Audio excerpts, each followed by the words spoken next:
Let's discuss the tools and techniques to this process. These are data gathering, data analysis, inspection, testing or product evaluations, data representation, and meetings. Data gathering techniques that can be used for this process includes checklists, check sheets, statistical sampling, and questionnaires and surveys. Checklists help in managing the control quality activities in a structured manner. Check sheets are also known as tally sheets and are used to organize facts in a manner that will facilitate the effective collection of useful data about a potential quality problem. They are especially useful for gathering attributes data while performing inspections to identify defects. For example, data about frequencies or consequences of defects collected. The frequencies and consequences of defects collected are shown in a figure on the screen in front of you. Statistical sampling involves choosing part of a population of interest for inspection. For example, selecting 10 engineering drawings at random from a list of 75. The sample is taken to measure controls and verify quality. Sample frequency and sizes should be determined during the planned quality management process. Surveys may be used to gather data about customer satisfaction after the deployment of the product or service. The cost regarding defects identified in the surveys may be considered external failure cost in the cost of quality model and can have extensive cost implications for the organization. Data analysis techniques that can be used for this process include performance reviews and root cause analysis. Performance reviews measure, compare, and analyze the quality metrics defined by the planned quality management process against the actual results. Root cause analysis is used to identify the source of defects.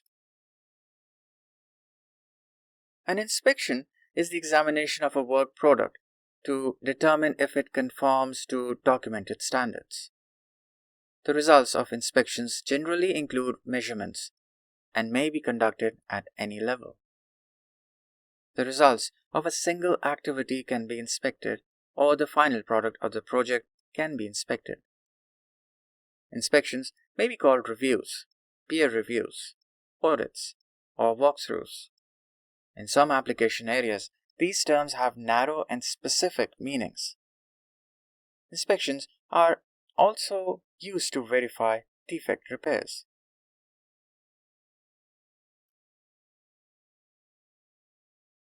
Testing is an organized and constructed investigation conducted to provide objective information about the quality of the product or service under test in accordance with the project requirements.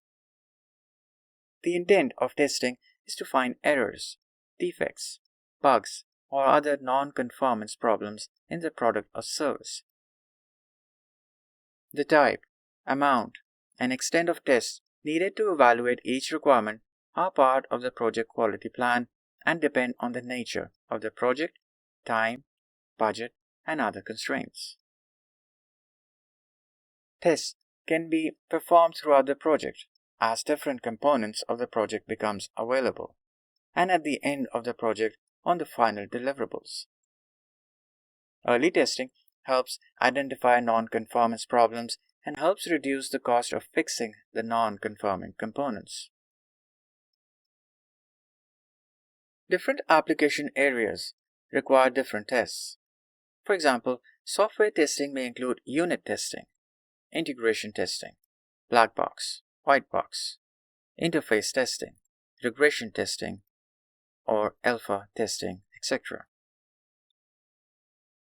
In construction projects, testing may include cement strength, concrete workability tests, non-destructive tests at construction sites for testing the quality of hardened concrete structures, and soil tests. In hardware development, testing may include environmental stress screening, burn-in tests, system testing, and more. Data representation techniques that can be used for this process include cause and effect diagrams, control charts, histograms, and scatter diagrams.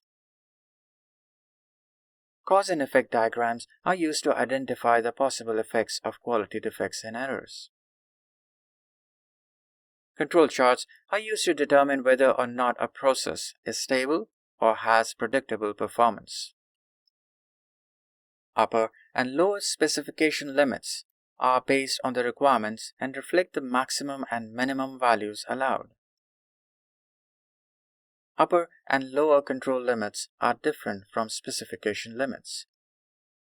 The control limits are determined using standard statistical calculations and principles to ultimately establish the natural capability for a stable process. The project manager and appropriate stakeholders may use the statistically calculated control limits to identify the points at which corrective actions will be taken to prevent performance that remains outside the control limits. Control charts can be used to monitor various types of output variables.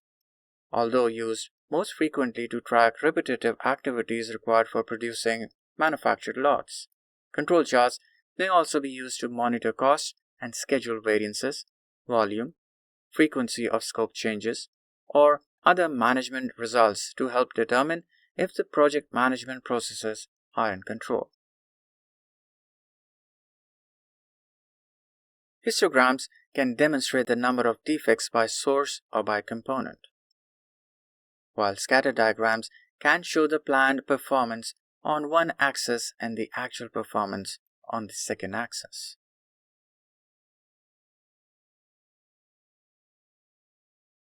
The following meetings may be used as part of control quality process: approved change request review and retrospectives or lessons learned. All approved change requests should be reviewed to verify that they were implemented as approved. This review should also check that partial changes are completed and all parts have been properly implemented, tested, completed, and certified.